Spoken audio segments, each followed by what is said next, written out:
Pare! Oh. Ayun na. Pare! Oh. Yung skin!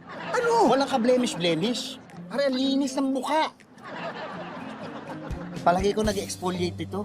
O ano kayang moisturizer ang gamit? Oh, sandali, wala tayong pakialam sa moisturizer niya o sa moisturizer mo. Kailangan niyang barlin bago baka dumating si boss. Hindi, napansin ko lang naman. Wala, ano napansin? Ano napansin nyo? Boss! Ay, boss. Ha? Todos na ba yung target? Hindi, boss, hindi pa nga eh. Ito kung ano-ano kasi nakikita eh. Bakit? Ito, tumba niya na yan. Di boss, ano kasi, ang linaw nitong scope mo eh. Kaya nung tinitignan ko na ganyan, napansin ko lang, ang ganda ng forma. Tapos ang ganda ng buhok, ang ganda ng skin. Oh. Ano ba to? Model ba to? Anong model yung pinagsasabi mo?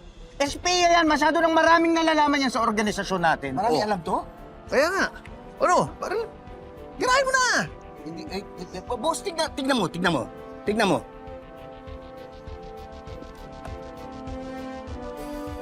Alam mo, boss, mabuti pa, ikaw na tumira. Ayan na, malapit na, baka umalis pa yan eh. Girahin mo na. Hindi. Huwag na natin itumba. Bihagin natin. Para ma-interrogate.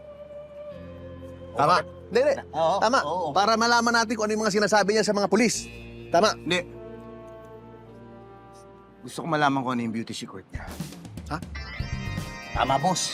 Sige, biyagin na natin. Sigurado ko marami alam yan. Ako hahawak, boss.